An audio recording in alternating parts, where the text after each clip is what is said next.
당연히 핵 무기가 한국에 있음으로 해서 핵 전쟁의 가능성이 높아집니다. 그렇지 않습니까? 그죠? 뭐 칼이 많이 있으면 칼부림 날 가능성이 높아지고 핵전쟁 가능성이 높아지는 걸 감수하자는 거예요?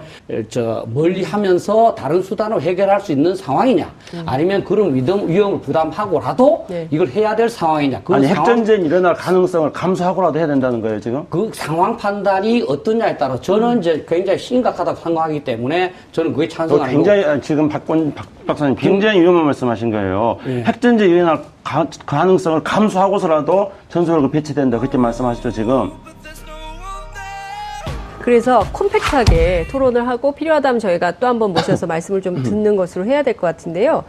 많은 국민들이 좀 헷갈려하는 게 전술핵이 무엇이냐, 전략핵은 무엇이고 전술핵은 무엇이냐, 이 용어 정리도 잘 안 되고, 이 전술핵이라는 것이 재배치가 된다면 한반도에서 국지전도 막 벌어지는 것이냐, 뭐 이런 고민까지 하게 되는 겁니다. 그러니까 국민들은 굉장히 불안이 높아지는 것이죠. 요걸 좀 설명을 좀 들어야 될 것 같은데, 우선 김창수 원장님 간략하게 컴팩트하게 부탁드립니다. 전략, 핵, 전술핵 이런 거는 이제 미국 소가 자기네들끼리 대결할 때 만들어낸 개념이기 때문에요. 네. 그냥 뭐 전략 핵이라는 것은 미국에서 발사해가지고 소련의 주요 산업시설이라든가 수도라든가 이런 데를 공격할 수 있는 정도의 파괴력을 가진 것을 전략 핵이라 한다면은, 전술핵은 이제 가령 뭐 대포라든가 그 다음에 또는 뭐 이런 데 실려가지고 그냥 단거리를 날아가서 소규모의 어떤 파괴력을 가지는 이런 식으로 이제 구분할 수 있겠습니다. 근데 지금 현재 미국은 전술핵은 이미 1991년도에 어떤 냉전이 해체되고 나서 대부분의 전술핵은 다 폐기했습니다. 그래서 현재 지금 미국이 가지고 있는 전술핵은 W61이라는 탄도 네. 한 종류인데, 나토에 대략 알려지기에는 나토는 5개 국가에 150탄도 정도 있는 걸로 알려져 있고, 미국 본토에 또 그 유사한 정도의 양이 있는 걸로 알려져 있습니다. 네. 미국은 근데 이거를 한국에 배치할 생각이 없다는 거죠. 한국에 배치할 생각이 전혀 없다, 이런 말씀을 좀 주셨어요. 박희락 원장님 어떻게? 사실 이제 북한의 핵을 어떻게 보느냐에 따라서 이제 다르겠습니다만은. 네. 저 같은 사람은 북한이 핵무기를 개발해서 그 6.25 때 이루지 못한 전 한반도 공산화를 도모한다고 보기 때문에. 네. 그런 것을 막기 위해서는 이 핵이 없이 막으면 제일 좋지만 네. 핵이 있어야 된다. 왜냐하면 핵이 없이는 핵을 억제시킬 수가 없기 때문에. 그런데 사실 우리 현실적으로 우리가 핵무기를 제조하면 좋은데, 네. 이거는 사실 이제 NPT 조약이 우리도 가입돼 있고, 또 이제 한미동맹의 이제 어떤 마찰을 네. 초래해야 되는 상당히 어려운 부분이기 때문에, 네. 그 유럽에 지금 김 원장의 말씀처럼 전례도 있기 때문에 미국의 핵무기를 갖다 놓으면 바로 그 남북 간의 전략적 균형을 이제 네. 회복을 하고, 그 다음에 북한도 이게 전술 핵무기의 장점은 크기가 작다는 것도 있지만, 네. 이제 사용 가능하다는 겁니다. 전략 핵은 아까도 나왔습니다만 진짜 몇백 킬로톤에 해당되는 어떤 메가톤까지도 그렇죠. 있기 때문에 이거 하나 쏘면 도시가 하나 날아가기 때문에 사실은 실제로 사용할 수 없다. 그러나 전술 핵무기는 도시의 일부분 또는 일개 부대 정도를 날아가. 네. 이거 사용 가능하다. 어떻게 보면 사용 가능한 게 더 억지력이 있을 수 있어요. 왜냐 북한 입장에서 보면 저거 조그만하니까 사용 가능하지 않겠느냐. 특히 한반도에 왜 갖다 놔야 되느냐 하면, 네. 갖다 놓으면 우리 그 대통령이 이거 써야 되겠다. 그럼 원래 최종이 미국 거니까 미국 대통령이 결정을 해야 되겠지만, 미국 대통령 우리 동맹이니까 네. 이거 해야지. 그럼 미국 대통령 입장에서도 자기가 혼자 핵무기 결정하는 것보다는 의회나 국민에 대해서도 한국 대통령이 네. 핵 공격을 받고 가만히 있을 네. 대통령이 됐느냐. 그렇죠. 쏴달라고 하는데 내가 쏴야 되겠다. 이렇게 되거든요. 그러면 네. 북한은 그걸 알지 않습니까? 그죠? 그럼 이게 한국에 있으면 핵 보복이 올 가능성이 높구나. 그러니까 내가 공격하면 안 되겠다. 이렇게 한다는 거죠. 또 하나, 지금 우리가 비핵화를 북한하고 하자 그러는데, 네. 우리는 핵무기 없는 상태에서 우리 91년도에 비핵화 합의를 했지 않냐. 네. 그러니까 비핵화하자. 그게 우리 민족에도 좋고 세계에 좋다. 이게 지금까지는 안 먹혀 들어가고 있다는 거죠. 북한에게. 그러면, 예. 그럼 우리가 핵무기를 갖다 놓고, 너는 그렇게 만드는 게 힘들지만 우리는 세계 인류 최강대국인 핵강대국 미국하고 동맹이기 때문에 우리는 비행기에 금방 실으면 된다. 그렇죠. 근데 만약에 너가 핵무기를 포기한다면 우리 포기할 거야. 그러니까 우리 같이 우리는 철수시키고 너는 포기할. 이게 말이 될 수 있다는 거죠.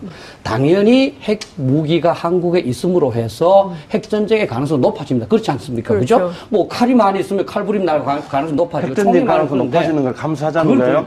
그러니까 현재 상황이 그냥 그런 위험을 멀리 하면서 다른 수단으로 해결할 수 있는 상황이냐, 아니면 그런 위험을 부담하고라도 네. 이걸 해야 될 상황이냐. 그 아니, 상황, 핵전쟁이 일어날 가능성을 감수하고라도 해야 된다는 거예요, 지금? 그 상황 판단이 어떠냐에 따라 저는 이제 굉장히 심각하다고 생각하기 때문에 저는 그게 찬성하는 거고. 굉장히, 지금 박 박사님 굉장히 위험한 말씀하신 거예요. 예. 핵전쟁이 일어날 가능성을 감수하고서라도 전술핵을 배치된다. 그렇게 말씀하시죠, 지금?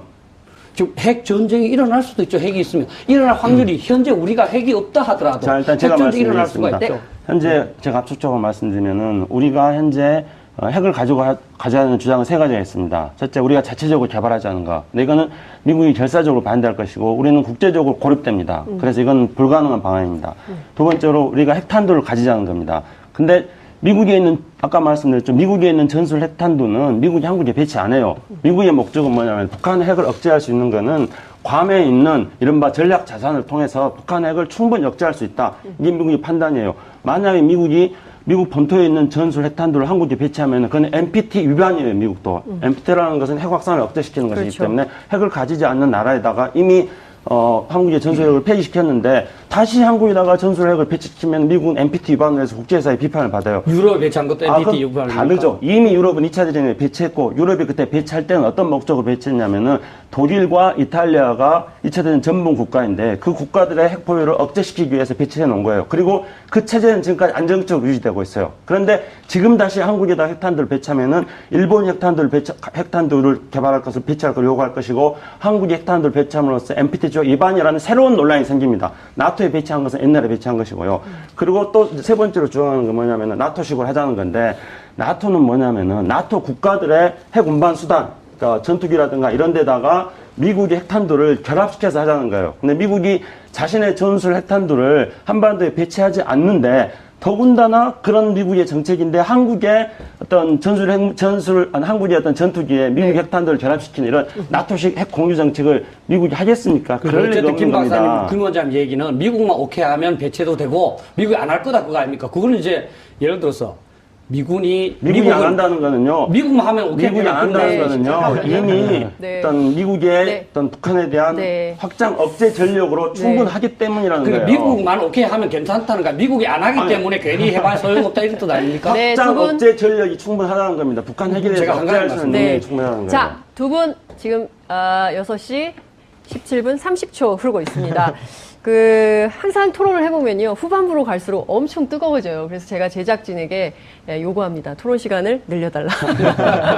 굉장히 이제 뒤로 갈수록 뜨겁게 이제 논쟁이 붙고 있는데 시간이 다 돼가지고. 근데 두 분께서는 한 말씀도 또 못 하셨어요. 그래서 박희락 원장님께 기회를 드리고 싶지만 지금 김철우 위원님하고 그다음에 우리 김광진 의원님께 짧게 얘기를 좀 말씀할 수 있는 기회를 드리는데 김광진 의원님께는 이게 지금 자유한국당이 미국 간다는 거거든요. 전술핵 배치 때문에. 그 얘기도 좀 포함해서 짧게 부탁드립니다. 예. 근데 간다고 해서 어떤 결과가 달라질 것 같지는 않기 때문에 네. 큰 코멘트가 필요한 것 같지는 않고요. 다만 김창수 원장님이 거의 대부분의 말씀을 해주셨습니다만 우리가 새로운 어떠한 무기 체계를 도입할 때는 항상 나오는 것이 앞서 제가 잠깐 말씀드렸습니다만 우리 군의 베이스가 전혀 없는 것처럼 얘기하거나 네. 한미 연합 자산이라고 하는 것을 그동안 아주 숭상하듯이 얘기를 했는데 전혀 없는 것처럼 얘기를 하고 이게 있어야지 모든 것들이 해결될 것처럼 다시 꺼내거든요. 그래서 그런 측면에 대해서 조금 우리의 상황들에 대해서 네. 진지하게 다시 한번 검토해 주시면 좋겠다고 생각합니다. 네. 김철우 의원님.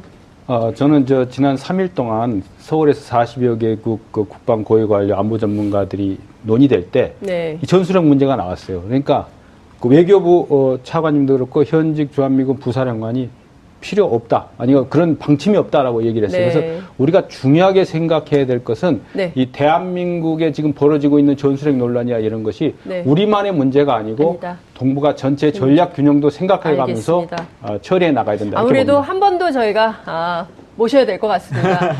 자, 지금까지 한반도 평화를 위해서 북한 핵 문제를 어떻게 관리할지의 로드맵, 그리고 우리의 대응 전략과 그야말로 폭주하고 있는 북한을 멈춰 세울 수 있는 외교적 해법은 과연 없는가에 대해서 집중적으로 토론해 봤습니다. 어떻게 보셨습니까? 역시 판단은 시청자 여러분, 현명한 시민의 몫입니다.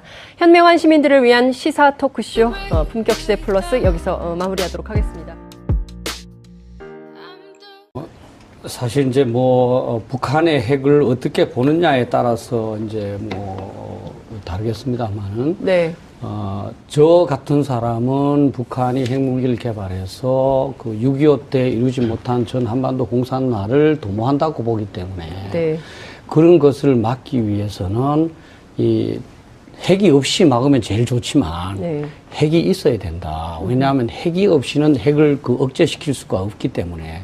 그런데 사실 우리 현실적으로 우리가 핵무기를 제조하면 좋은데 네. 이거는 사실 이제 NPT 조약이 우리도 가입돼 있고 또 이제 한미 동맹의 이제 어떤 마찰을 네. 초래해야 되는 상당히 어려운 부분이기 때문에 네. 그 유럽에 지금 가령 대포라든가 그다음에 또는 이런 데 실려가지고 그냥 단거리를 날아가서 소규모의 어떤 파괴력을 가지는 이런 식으로 이제 구분할 수 있겠습니다. 근데 지금 현재 미국은 전술핵은 이미 1991년도에 어떤 냉전이 해체되고 나서 대부분의 전술핵은 다 폐기했습니다. 그래서 현재 지금 미국이 가지고 있는 전술핵은 W61이라는 탄도 네. 한 종류인데 나토에 대략 알려지기에는 나토는 5개 국가에 150탄도 정도 있는 걸로 알려져 있고 미국 본토에 또 그 유사한 정도의 양이 있는 걸로 알려져 있습니다. 네. 미국은 근데 이거를 한국에 배치할 생각이 없다는 거죠. 한국에 배치할 생각이 전혀 없다. 이런 말씀을 좀 주셨어요. 박희락 원장님 어떻게? 김 원장의 말씀처럼 전례도 있기 때문에 미국의 핵무기를 갖다 놓으면 바로 그 남북 간의 전략적 균형을 이제 네. 회복을 하고 그다음에 북한도 이게 전술 핵무기의 장점은 크기가 작다는 것도 있지만 네. 이제 사용 가능하다는 겁니다. 전략 핵은 아까도 나왔습니다만 진짜 몇백 킬로톤에 해당되는 어떤 메가톤까지도 그렇죠. 있기 때문에 이거 하나 쏘면 도시가 하나 날아가기 때문에 사실은 실제로 사용할 수 없다. 그러나 전술 핵무기는 도시의 일부분 또는 일개 부대 정도를 날아가. 이거 사용 가능하다. 어떻게 보면 사용 가능한 게 더 억지력이 있을 수 있어요. 왜냐 북한 입장에서 보면 저거 조그만하니까 사용 가능하지 않겠느냐. 특히 당연히 핵무기가 한국에 있음으로 해서 핵전쟁의 가능성이 높아집니다. 그렇지 않습니까? 그렇죠. 그죠? 칼이 많이 있으면 칼부림 날 가능성이 높아지고 핵전쟁 가능성이 높아지는 걸 감수하자는 거예요? 멀리 하면서 다른 수단으로 해결할 수 있는 상황이냐? 아니면 그런 위험을 부담하고라도 네. 이걸 해야 될 상황이냐? 아니 핵전쟁이 일어날 가능성을 감수하고라도 해야 된다는 거예요, 지금? 그 상황 판단이 어떠냐에 따라 저는 이제 굉장히 심각하다고 생각하기 때문에 저는 그게 찬성하고 굉장히 지금 박 박사님 굉장히 위험한 말씀하신 거예요. 예. 핵전쟁이 일어날 가능성을 감수하고서라도 전술핵을 배치된다 그렇게 말씀하시죠, 지금? 그래서 콤팩트하게 토론을 하고 필요하다면 저희가 또 한 번 모셔서 말씀을 좀 듣는 것으로 해야 될 것 같은데요. 많은 국민들이 좀 헷갈려하는 게 전술핵이 무엇이냐, 전략핵은 무엇이고 전술핵은 무엇이냐, 이 용어 정리도 잘 안 되고 이 전술핵이라는 것이 재배치가 된다면 한반도에서 국지전도 막 벌어지는 것이냐, 이런 고민까지 하게 되는 겁니다. 그러니까 국민들은 굉장히 불안이 높아지는 것이죠. 요걸 좀 설명을 좀 들어야 될 것 같은데 우선 김창수 원장님 간략하게 컴팩트하게 부탁드립니다. 전략, 핵, 전술핵 이런 거는 이제 미국 소가 자기네들끼리 대결할 때 만들어낸 개념이기 때문에요. 네. 그냥 전략 핵이라는 것은 미국에서 발사해가지고 소련의 주요 산업시설이라든가 수도라든가 이런 데를 공격할 수 있는 정도의 파괴력을 가진 것을 전략 핵이라 한다면은 전술핵은 이제